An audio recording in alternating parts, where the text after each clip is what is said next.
Welcome to the Real Estate Power Play Podcast, your launch pad for skyrocketing success in real estate investing. I'm your host, Gabe Rodarte, alongside Mark Monroe. We're ready to bring you transformative stories, groundbreaking strategies, and the insider secrets of real estate giants. Get ready to accelerate your investment journey and become a true power player in the world of real estate. Welcome to another episode of Real Estate Power Play. I'm your host this week, Mark Monroe, and I'm excited to bring to you guys, we're going to learn a little bit more about servicing. I know most of you guys follow me. I do a lot of seller financing. We end up creating seller financing notes. So I'm excited to bring on today Madison. What is it? Was it Madison Loan Servicing or Madison Management? How you doing? Go ahead. Why don't you introduce yourself? I'm sorry. No problem. I'm Sadhna Cordell, and I also use my last name Parvati sometimes because people know me as that. And we're Madison Management Services, and we do servicing as well as RMLO work, drawing up documents and underwriting and all of that good stuff. Awesome. Yeah, I know you guys. I've been using you guys for God, I don't know how long. You guys been around. How long you guys been around? You guys been around for quite some time. Yes, since 2007. 2007, we started off as investors, buying and selling notes, and then went into servicing in 2008. Awesome. That's great. And how long you been with the company? I'm one of the partners, actually. Okay, And congratulations. so right from the beginning, yeah. Thank you. Nice. So what's your background? How did you kind of come about and became one of the partners? How did this all come about? Like, what's your background? Okay, so Kevin and I, Kevin Cordell and myself, we own the company. In 2007, we got to meet some investors and came upon notes. And right from then, we said, forget about buying real estate to, rent and do that kind of stuff. So we said, notes is the thing we're going to do. So we started buying notes, and then we noticed that there was a gap in companies who would service one or two loans. We tried to place a note with, other companies, and they would be like, oh, you have one note, and we didn't even get a call back. So we said, there's a gap here. Why don't we do servicing? So we started looking into it. And by 2008, we had investors who were saying, why don't you start a servicing company and we'll place our notes with you? And that's how we got into the business. And, one state at a time, we got licensed. Licensing, takes time and money. So right now we are licensed in 48 states to service, as well as Puerto Rico. And we do RMLO services in 33 states. And we can underwrite in 48 states and draw up documents. So our understanding of servicing helped us in other areas as well. So we have a deep understanding of all these areas because, when you're licensed in 48 states, guess what? You get audited. Every month we have audits, at least 4 or 5 states auditing us. And so we know what they're looking for. And that helped us, tell the investors, educate the investors sometimes what they need to have in their documents, what they need to have in their underwriting files and stuff like that. Nice. So I noticed you guys just redid your website, by the way. Thank you. It looks great. It works really more user-friendly. That must have been a process kind of redoing that. Would it take close to about 6 months to a year to kind of go through that and adapt everything to make sure it all synced correctly? That must have been a process. Yeah, a year is a good estimate. So it took us about 10 months. And then we did testing and missed a couple little things here and there because, there's so many scenarios you can't test. And then but now, 3-4 weeks into it, it's almost perfect. We've gotten good reviews. So thank you. Yeah. I've taken a look at it and I'm just shocked how good it was. It looks really good. So nice job. You guys did a good job. And you guys keep adding more features. Like I know one of the features, I'm like, hey, why don't you have it where it sends us a notice out whenever there's a payment made or if they're delinquent, so we know instead of always logging in.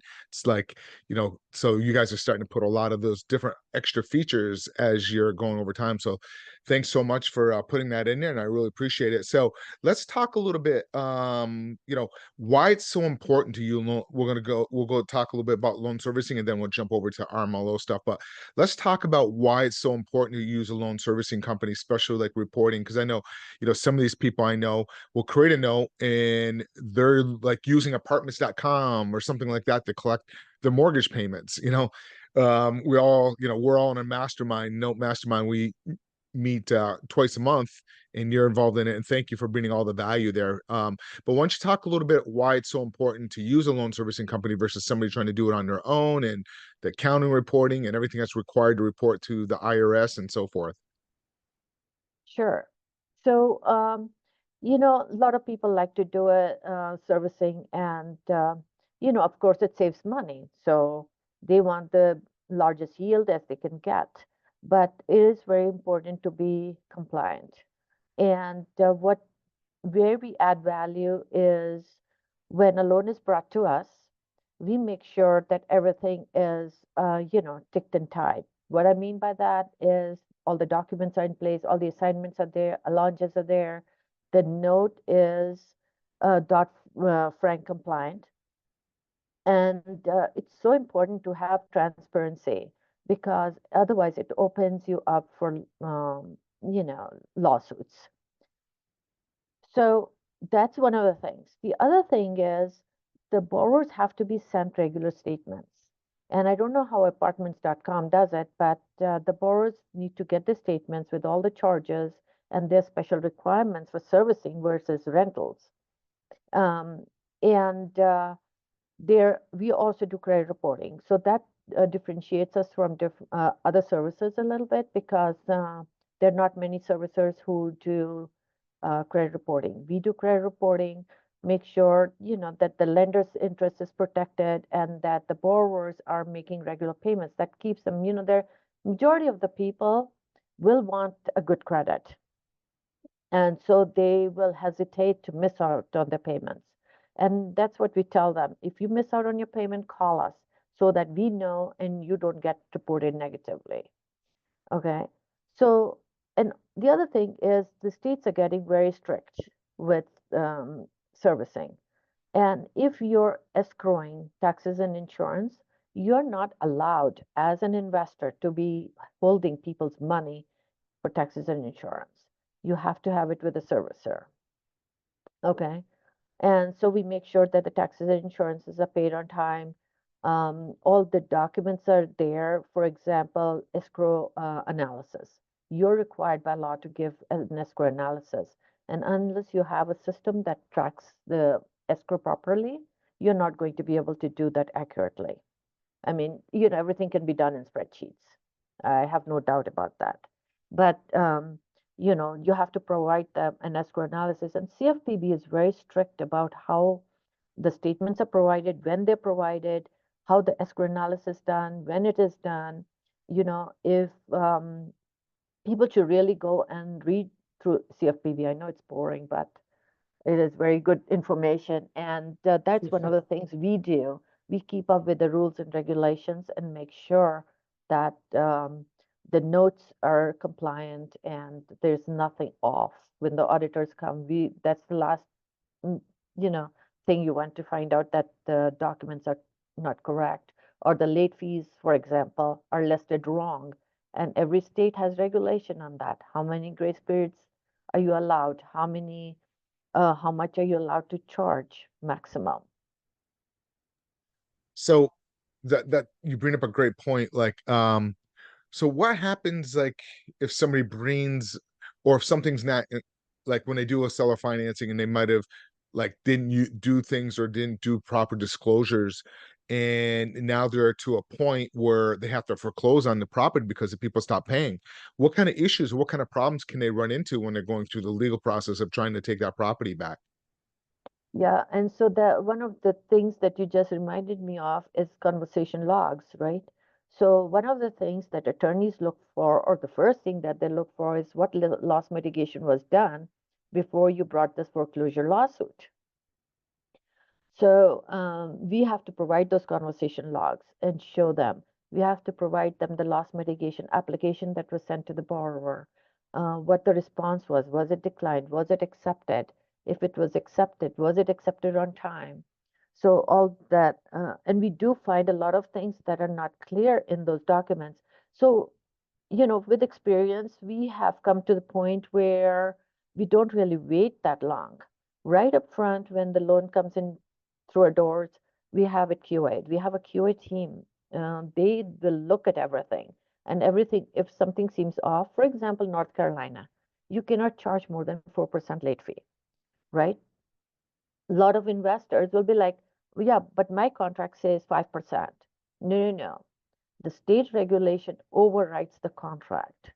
Unlike what some people believe that the contract overrides state regulation, that's not the case. And so if you're any more than 4% and you've actually accepted the money from the borrower that was, say, 5%, you're required by law not only to give them back the money, you're required to give them back with interest. Yeah. That's interesting. So, Interest on yeah. top of it. Yeah. So we stay on top of it. And, right up front, we tell them there is an issue with your document. You need to do an addendum. You need to have the borrower go and sign and notarize the addendum. So that when and if there is ever a a lawsuit, then you don't have these problems at that time. Interesting. So, okay, that's good to know. So now, how does it work? Like sometimes, like I've seen people do this where, they're just well, I'm just thinking out loud. You guys are on top of your stuff because I'm thinking of a scenario of a deal that I went through one time where, the tax insurance, it's a wrap, Hmm. wrap mortgage in there, and the tax insurance are in the first position. So just how does that work when there's a wrap in place and then the new buyer comes in and then the tax insurance? How does that work? What's that look like? That's a good question because I get that question asked a lot. Okay, so if there is a wrap and their taxes and insurance, right? So the underlying mortgage basically has, say, a payment of $300 every month for taxes and insurance.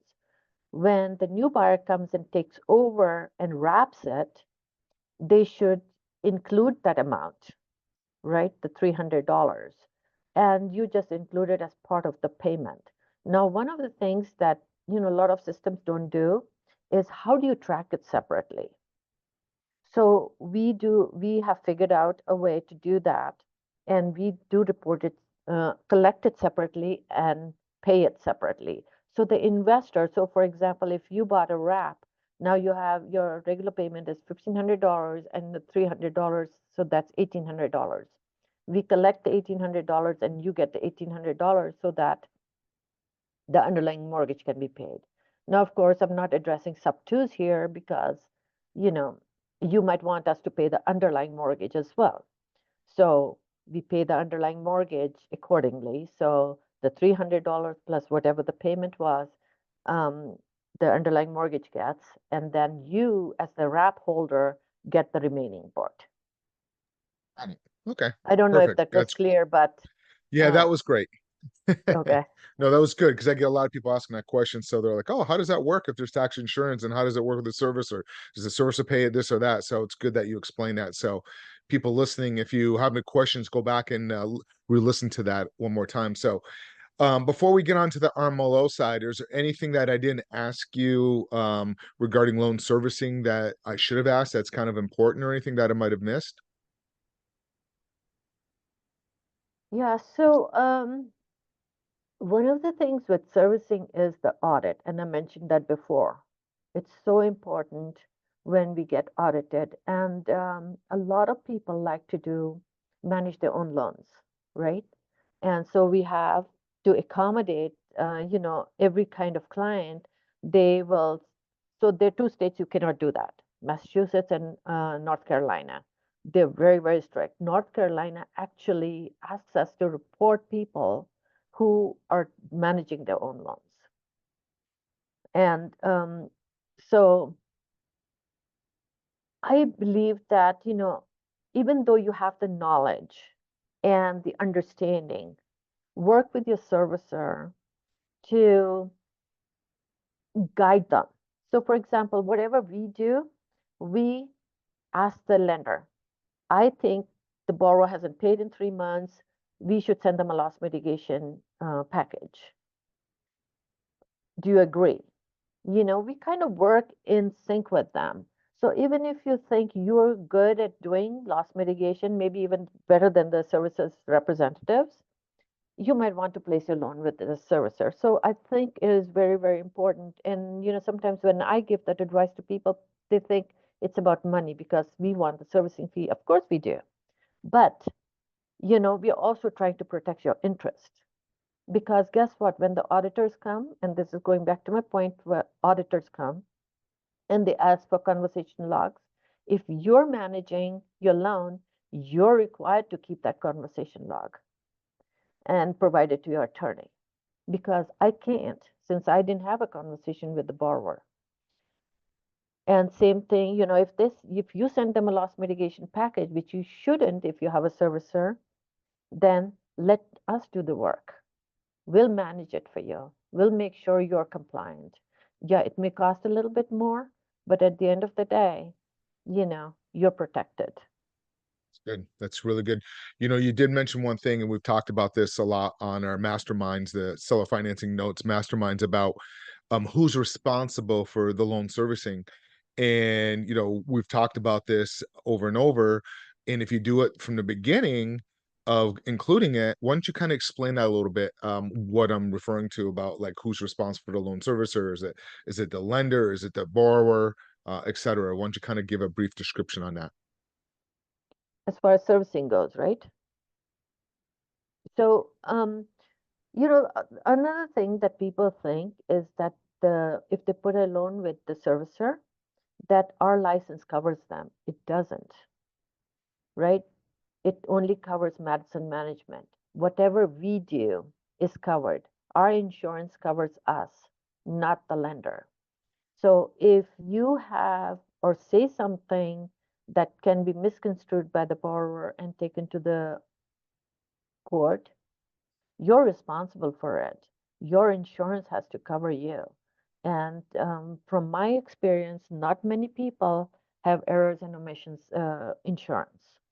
And so there's this misconception that, I always tell people, don't think our license covers you. So it's your responsibility. If you're servicing it yourself, guess what? You're going to be answering your attorney. You're going to be answering the auditor, because when the auditor says, where is that loss mitigation package that you were supposed to send to the borrower before you started foreclosure? I'll have to say, I'm sorry, I don't have it in my files. The lender does. And that's also, we tell the lenders, if you're doing your loss mitigation yourself, great. You want to save money? I get it. Make sure you give me all that information. Give me that loss mitigation package so I save it in our files so that when the auditors come, I can just hand it to them. Give me the conversation log. Copy me in the conversations you have with the borrower in an email. If you called a borrower and talked to them, reiterate in an email, per our conversation, we discussed this, that, and the other. Copy us so that we can copy that and put it in our conversation log so that when the attorney requests it, we can print it out and give it to them. So Okay. the responsibility falls on the lender, and they should also be FDCPA certified. It's not our requirement, but it's a suggestion that you're certified, you know how to say what to say to the borrower so that it doesn't get misconstrued. Okay. Great information. Thanks for sharing that. All right, now let's jump over to our MLO services. I can't tell you how many, I have that seller financing group that I run. It's a large group. We just broke 120,000 members today, actually. Wow. But yeah, but I can tell you, I would say probably about 85% of the people have no clue that they should be using a licensed RMLO. So because they just sit out there posting stuff and they're that, they're doing a subject to, they're doing a rap, they're doing self, whatever it may be.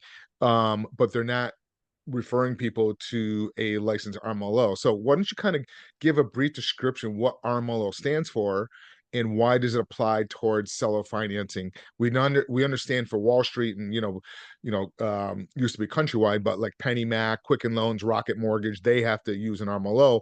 But us as seller financing, what's the purpose of that, and why should we care?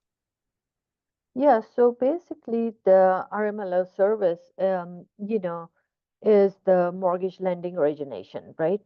So we have certified underwriters on the staff, and I'm a certified underwriter as well because I approve every file and every report that we provide. And it is so important because it's not only just for making sure that the borrower is informed, they get the right disclosures, but also because if you want to go and sell a note, you know, you can't sell it unless you make sure. So there are certain things that you're supposed to do. One of them is the biggest and most important is the ability to repay. Does the borrower have the ability to repay? You have to verify that. And in order to do that, you have to make sure that they're properly underwritten. What I mean by that is run credit reports, make sure they haven't filed bankruptcy. And if they filed bankruptcy, it wasn't, in the last 6 months or 2 years or so. And make sure that, you know, that you're not charging them, that you're giving them the right disclosures. You're required to give them disclosures on time. If you don't give them right disclosures, they can go later on to an attorney and say, you know, um, nobody actually gave me this. An ability to repay, the lender can actually get sued for up to 3 years if the borrower doesn't have the ability to repay, right? So, for example, if somebody works at company XYZ and makes only $1,200 a month, right? We give them a loan for $1,000 a month. Clearly, they don't have the ability to repay it. And if you're not doing underwriting, so when we underwrite, we'll tell you the borrower doesn't have the ability to repay. At the end of the day, it's your decision, right? But our transmittal report, the 1008 that we provide, will have all the risk factors that specify why we consider this person risky or not risky. And we work with the lenders with their criteria. We don't go by, FHA rules and this and that and everything else. We do understand seller financing, and that's the niche that we've developed. We'll work with you, your criteria, but we'll also warn you where the risks are. So the ability to repay, like I started to say, you can get sued up to 3 years. And the borrower can come back and say, this lender knew right from the beginning that I didn't have the money to pay it. So now I can't afford it. So what are you going to do about it? And so that doesn't look good on you. Plus, for selling a loan, you should have all the documents in place and they should be transparent. They should be written out properly and professionally per state requirements. Some people will download a template from Google and fill it out. And when it comes to us for servicing, we're like, okay, this is missing, that's missing, this is not correct, that's not correct. So it kind of puts you behind at that point. So I think, underwriting, yeah, it costs money. I'll never say that it's free, right? It costs money, but wouldn't you rather spend $500, $600 or whatever it costs? Different companies charge different. And so spend the money up front, make sure it's compliant. You'll make a lot more money reselling it because you'll recover that money. And also it'll protect your interest, which is the most important. You don't want to get sued. Even the cheapest lawsuit can cost you up to $3,000, even if the borrower doesn't dispute it. If they dispute it, we know how it costs, 6, 7, 8, 10,000. We recently had a loan, and yeah, even more. We had even in North Carolina one loan. This borrower disputed, and it was settled. So not only did it get settled in a way that the lender had to forgive the loan, the entire loan, but they also ended up paying the borrower's attorney fees, which were about $10,000. So that was an expensive loan. and I had one into the 40,000s that cost oh me my God. because it was during COVID and they just kept prolonging it, and it was one of those Yep. states, and they just kept milking the system, and just prolonging it for God, I don't know, almost 2 years. Mm-hmm. So it was just, meanwhile, it was a subject too, and I had to keep paying because of my arrangement with me and the seller. I kept honoring my word and I made the payments, so it was coming out of my pocket while I was trying to get the end buyer out of the property. So that's the purpose of it. But you mentioned something there about the availability to pay, the availability, making sure that they can repay. Um, I hear this come up a lot. Like the reason why people are doing seller financing is traditionally because they can't go through a traditional lender. For example, their credit might be a challenge. Can that be what's the risk factor doing seller financing to somebody that maybe just came out of bankruptcy 3 months ago or something like that? Are there any risks there that um because they got their life back on track, even though it was only 3 months? But how do you look at that? I'm just kind of curious what your thoughts on something like that. Yeah, and that's the one thing, right? Sometimes when you start a foreclosure on person who you start a foreclosure, they go and file a bankruptcy. Okay. Just the day before the foreclosure date. We have that so much, it's not even funny. They'll go and file for bankruptcy at the last minute. Now, if you've done your due diligence upfront, and what I mean by that is you've underwritten the file, you've sent a loss mitigation package to them, you've done everything before you file foreclosure, the chances of getting a stay is very good. So, but if you just go and file foreclosure and the borrower files bankruptcy, now you have a lot of things to, correct afterwards. So, um, Got it. Okay. bankruptcy, the court will see things, quite differently. Now, And go what ahead. about on the beginning side, on the front end, the origination side, where because you mentioned, part of the stuff is the availability to make sure that we want to make sure that these people can pay back. That was the biggest thing. Yes, I've been at this a long time, and I've actually seen people, God, I want to say 2003 to 2005, a few people actually went to jail because they were considered like predatory lending, stealing people's, knowing they couldn't afford it. They had like $50,000 to put down, go ahead and put the property down, or put the capital down, knowing they couldn't afford it, then go ahead and foreclose, take the property back and redo it over. I mean, they were just that, and that's why they put these consumer protection regulations in place for this reason, for people like that. right. Um, Go ahead, you're going to say something? Yeah, so that's the thing, right? Like I said, uh, if you've done everything you can correctly, verified that they have the ability to repay, situations can always happen. Divorces happen, people lose their jobs. Divorce happened, this guy says, I can no longer afford it, I'm just going to go file bankruptcy.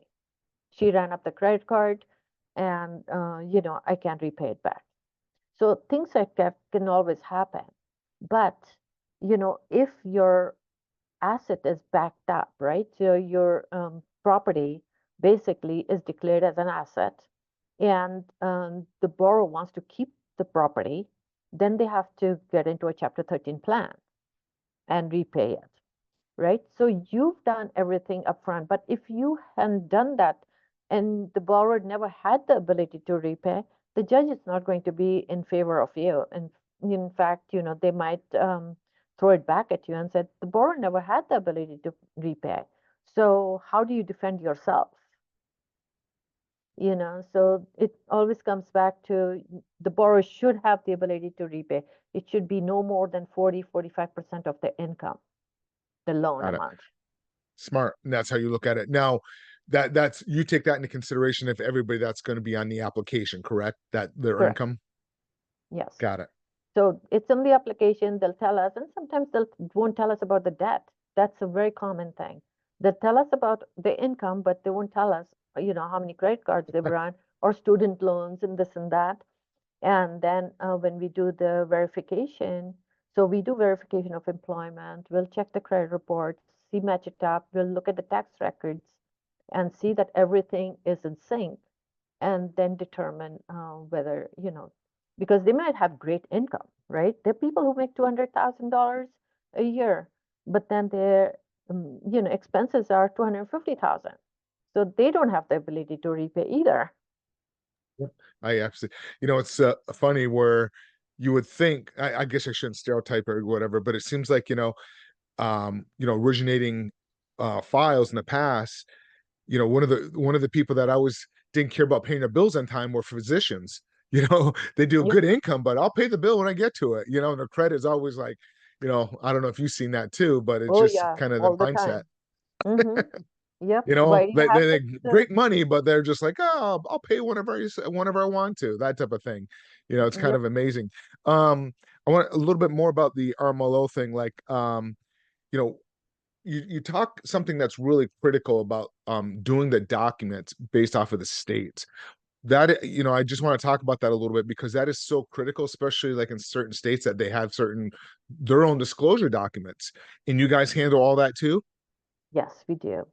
So basically, we do documents per the state requirement, right? Some of them, and also the loan. What kind of a loan is it? Is it an arm loan? Is it a fixed loan so that there's an amortization? Are we giving them the amortization or not? If we don't give the amortization, again, the document's not compliant, right? You're required to give them amortization schedule. And yeah, so we make sure that they're compliant and the rules and regulations and the disclosures are provided to the borrower. So they can never say that they never got that. And we work with the title company. So we'll coordinate with the title company. So once you give us the borrower's name, basically what we do is we send them a link to an application. So they start applying and they're prompted to provide us the answers. And the application is based on their situation. So if, for example, somebody says, I'm divorced, now it'll ask them, okay, and divorced and have children. Do you get child support? Do you pay child support? What's the situation? So we get all those documents. We have everything in file. And then we have that for the documents as well.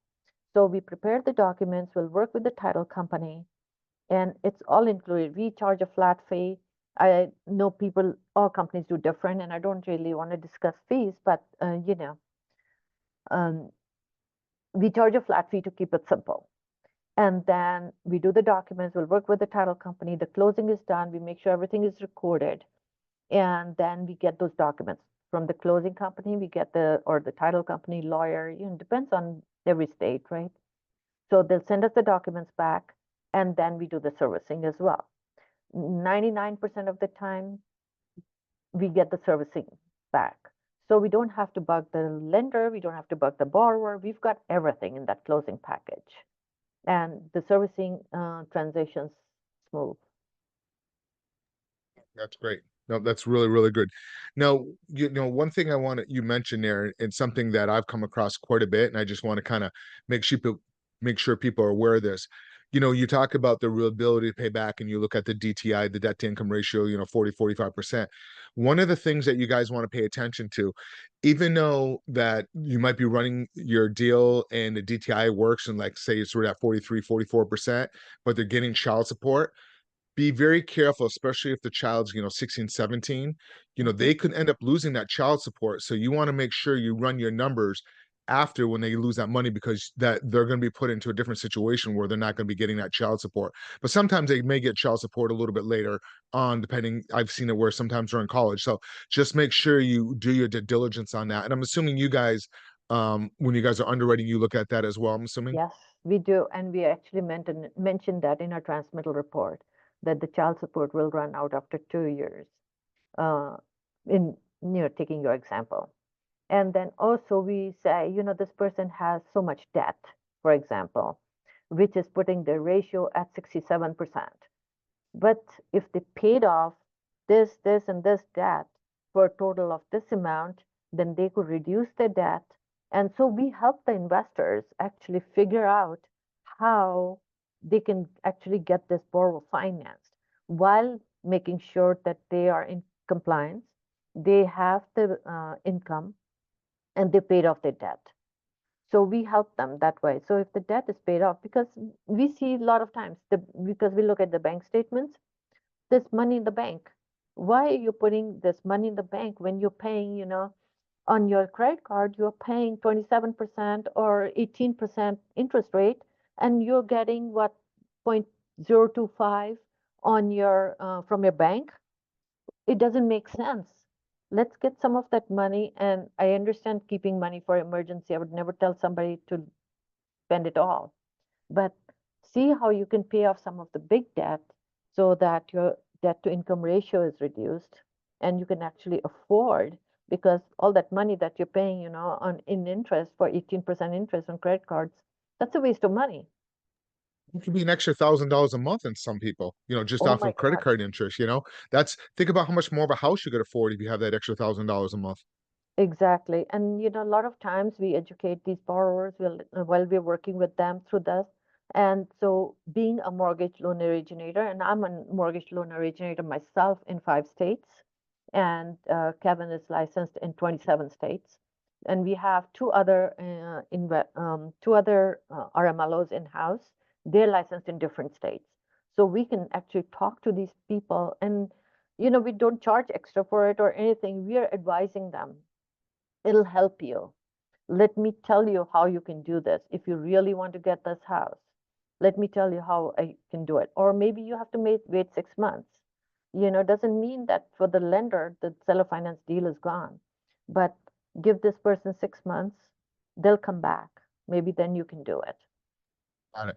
And also, besides, because everybody talks about the Dodd-Frank Act, that's the big one, but you also have other regulations. You have the SAFE Act, and then you Hmm. have the RESPA.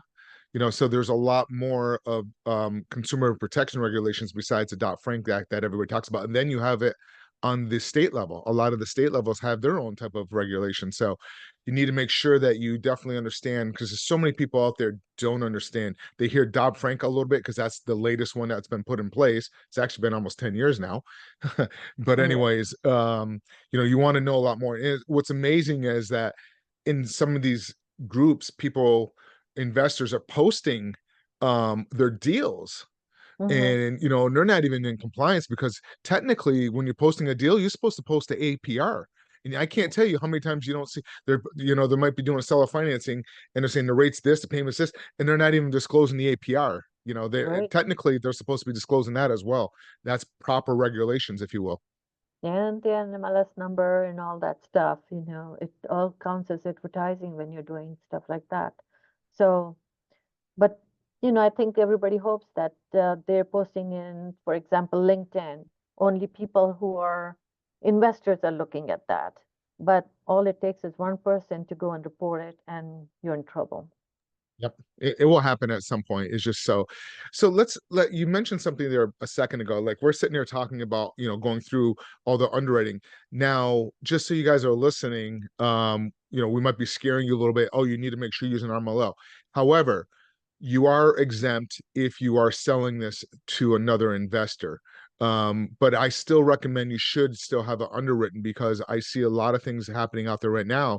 There's this one guy out there, he went and purchased over 100 subject to as his investor, and he's going belly up on every single one of those deals. He's just I don't know if you heard about that, but there's a guy out there, him and his partner, over the past year went out there and purchased all these subject to deals from other investors, and these investors that originated with a seller sold it off to this investor, and the investor went belly up, and now the seller is put into a bad situation because nobody's making those payments. Mhm. So I recommend you. Do you also get a lot of people that come to you, even have it underwritten, even if they're doing it through another, selling it to an investor? Yeah, we do on the subject too. We are probably one servicer that has the most subject to loans that we're servicing. We because we understand them, subject tos and wraps. So there's a little bit of a difference, and so we do that. I'm sorry, Mark, what was your question? No, it's okay. No, the question was, do you get a lot of people that want to use your services, to have your RMLO services, even though it's going to be a non-owner occupied, they're purchasing it as an investment, Yes. not a primary residence? Because all these regulations that we're talking about, the consumer protection regulations, are all for people living in a property as homestead, so they're protected, for the, so they're not considered a predatory lender, if you will. But then you also, if you're selling it to another investor, supposedly the investor is supposed to be educated enough to make those decisions. But do you still underwrite those type of deals? Do you still have people come in, having those people underwritten to make sure that they can afford? Yes, we do those all the time. In fact, we did one last week for PA, and then we have several deals in Ohio is one of the big states we work in, right? And so we're getting Love a Ohio. lot of those, Ohio, and a lot of investors. People will buy and then sell them to other investors, and then other investors to other investors. So that $30,000 deal that they had is now $60,000 because it went through a couple hands. But even though they're not owner occupied right away, because some of these are fix and flips, that's what they do, they fix and flip. And then they rent them out, and somebody else buys them and rents them out. So, it's already gone through a couple hands. So they do that on investors. So we have this one investor who's bought 20 properties, and every single time they make sure that they do um, the underwriting, because they're like, yeah, this is an investor. It's even more important to me than somebody who's occupying the property, because it's like, how do I know this investor has the money to pay me? They might be getting money from the person living there, rent or whatever they're collecting. And these are Section 8 usually, so they're getting the money. But I want to make sure that I get my money. So they're also insisting that they place the loan with servicer, because when it's for a subject to, it's so important for it to be with a servicer, because what if that underlying mortgage isn't getting paid? So at the end of the day, it's the borrower or the third party who is in that house who is at risk, right? Because they're paying the lender, but the lender is not paying the underlying mortgage. So they're placing, a lot of investors are placing criteria that it has to be serviced by a servicer, and the servicer has to pay the underlying mortgage. And we did It's have one really, in really, Michigan yeah. that And I happened like that. see, you and I have been at this for quite some time, but I'm starting to see, especially in the last year and a half, on subject twos where they're doing assignments. They were never designed, subject to transactions were never designed to do assignments. They were designed as an advanced strategy for investors to take their property, keep an existing mortgage in place and make the payments. But now what these guys are doing, they're just doing assignments, not even caring, not even underwriting. But I guarantee you, those guys, that if the loan goes bad, you guys are going to get pulled into this. Don't think you're not, even though you think you have your contracts and everything. Oh, I won't get pulled into this. I won't get sued. I see it happening now, where these guys, they'll just go to a seller, structure the deal, and I'm like, oh, I'm going to sell this off and make $25,000 selling off to somebody else, and I'm out of it, not even underwriting it.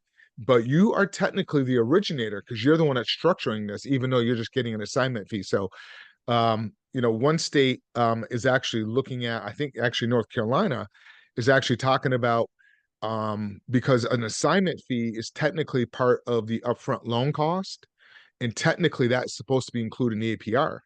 Mm-hmm. So they might be looking at adding those in as an assignment fee. So we'll see how that plays out. You kind of understand where I'm coming from on that. Yeah, yeah, definitely. And there is a lot of that stuff going on. There was a Michigan loan that defaulted just for that reason.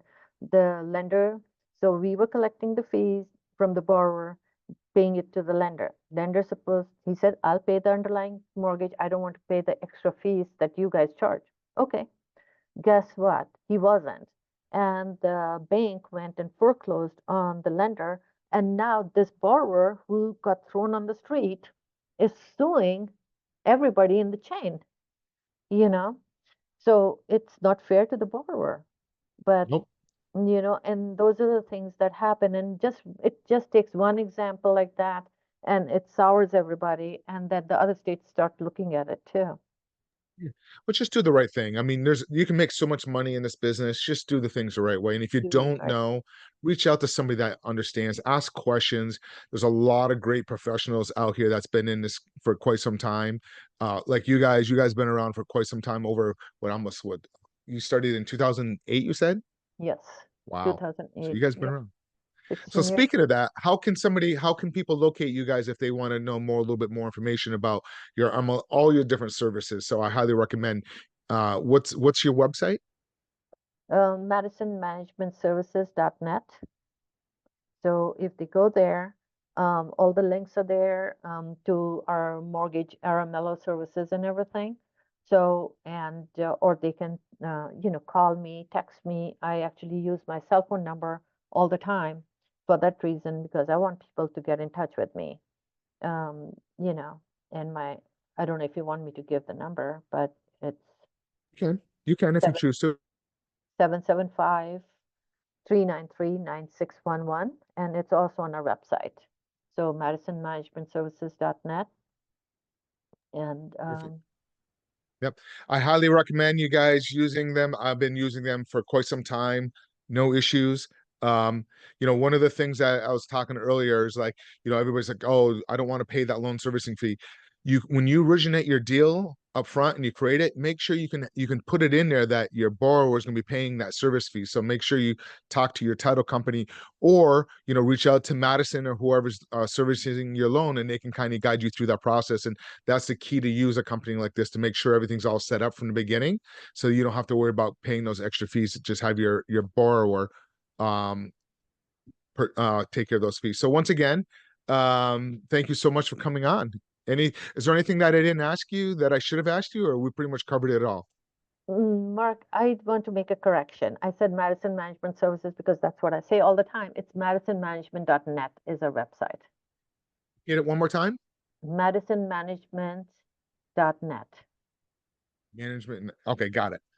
So No problem. without the Thank you. services, Yeah. MadisonManagement.net. Yeah, and we will post that in the comments. So wherever you're listening to us, on any of your favorite podcasts, please make sure you like us, share, and leave a comment below. And we will put the description down below. If you're on any of the social media websites, it should be in your description as below the URL. So thank you guys for listening again. Once again, thank you so much. I'm Mark with Real Estate Power Play, and we will talk to you all soon. Take care. Bye-bye.